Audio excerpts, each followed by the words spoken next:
Buat kalian yang masih makan daging anjing, kalian semua adalah orang yang paling tidak bermartabat menurutku. Kalian mau tersinggung sama aku, mau benci sama aku, terserah, aku gak peduli. Kita semua sama-sama tahu cara anjing dibunuh adalah cara yang paling keji. Mana ada sih SOP penyembelihan anjing kayak di peternakan. Udahlah, akui aja, mereka tuh dibunuh dengan cara sadis, dibakar hidup-hidup, kepalanya dipukul pakai balok, you name it lah, segala kekejian itu dialami sama mereka. Untuk apa? Untuk kita konsumsi. Kita konsumsi untuk apa? Untuk kita serap sumber-sumber positifnya kayak protein, mineral, lemak, semuanya. Untuk apa? Untuk kita bisa hidup, untuk kita bisa nafas, untuk kita bisa bekerja. Masa iya sih kita sampai hati gitu loh makan daging untuk kebaikan kita sendiri juga dengan cara yang keji kayak gitu? Tolonglah bermartabat sedikit jadi manusia gitu. Perlakukan hal-hal yang akan kita makan itu dengan hormat gitu loh, karena itu balik ke tubuh kita lagi. Aku doain ya orang-orang yang masih makan daging anjing kayak gini, segala kepahitan, segala kesakitan, segala memori buruk yang terekam di tubuhnya, di syarafnya, di ototnya, itu balik ke kalian. Selama hidup kalian akan merasakan kegetiran hidup, kesakitan, ketakutan seperti yang anjing itu alami.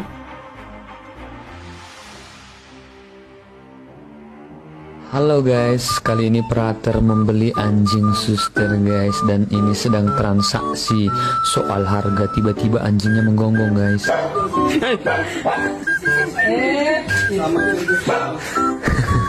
Terkejut pula Prater guys, thank you.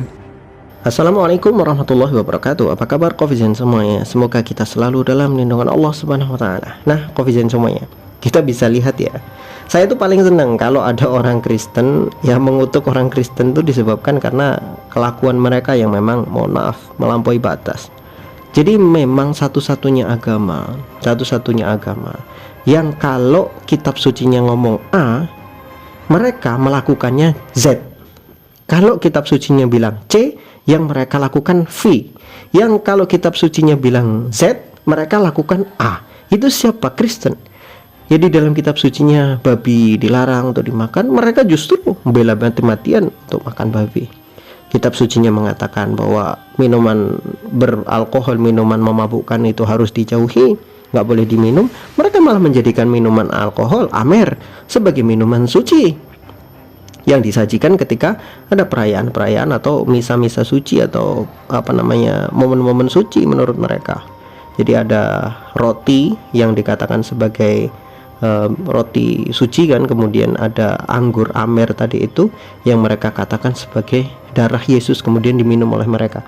Ini padahal kitab sucinya melarang untuk mereka makan seperti itu.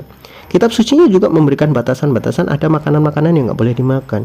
Nah ini mereka justru malah memakan segalanya, seolah-olah tidak ada aturan. Segala sesuatu yang di atas bumi itu adalah boleh dimakan. Jadi kalau saya ngomong ada sebuah anekdot dari saya itu, bagi orang-orang Kristen itu semua yang ada di laut itu halal kecuali kapal selam, dan segala sesuatu yang berkaki 4, berkaki 2 semuanya halal kecuali kursi dan meja. Segala sesuatu berkaki 4 semuanya halal kecuali kursi dan meja. Itulah yang kita bisa lihat hari ini. Coba bayangkan, ditanya oleh orang Kristen tanyalah, Anda nggak binatang yang diharamkan di dalam kitab mereka? Atau misalkan pendetamu mengharamkan nggak dari makanan itu? Orang Kristen nggak akan mengatakan nggak ada, semuanya halal bagi kami. Ya nggak ada aturan itu. Mereka padahal kalau buka kitab suci mereka ya ada aturan halal haram itu, tetapi mereka nggak pernah pakai. Karena yang mereka pakai selama ini adalah apa yang dikatakan oleh para pendeta mereka. Jadi kalau pendeta mereka ngomong ya udah itu boleh makan, ya silahkan makan. Padahal itu bertentangan dengan kitab suci. Nah Mbak ini tadi itu mengkritisi hal seperti itu. Ya sebetulnya orang-orang Kristen terlalu geragas kalau menurut Mbak ini tadi itu. Sampai anjing pun harus dimakan. Sedangkan pengolahan anjing itu ya tidak ada yang standar. Seperti mohon maaf, kalau Islam itu bahkan penyembelihan saja itu ada standarnya. Ya, dzibahah itu penyembelihan. Itu standarnya sangat ketat di dalam Islam. Ya, harus sesuai dengan syariat.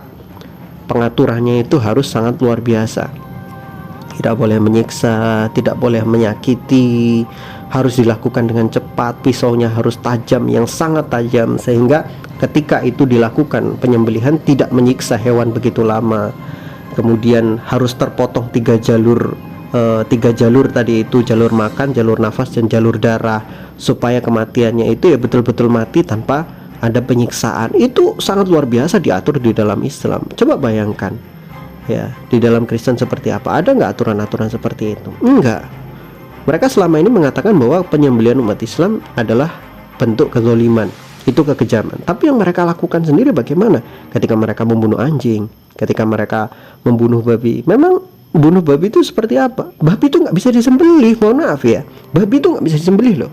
Ingat itu, babi itu nggak punya leher. Satu-satunya makhluk darat yang nggak punya leher itu babi. Ya, ingat itu. Satu-satunya makhluk di darat yang tidak punya leher itu babi.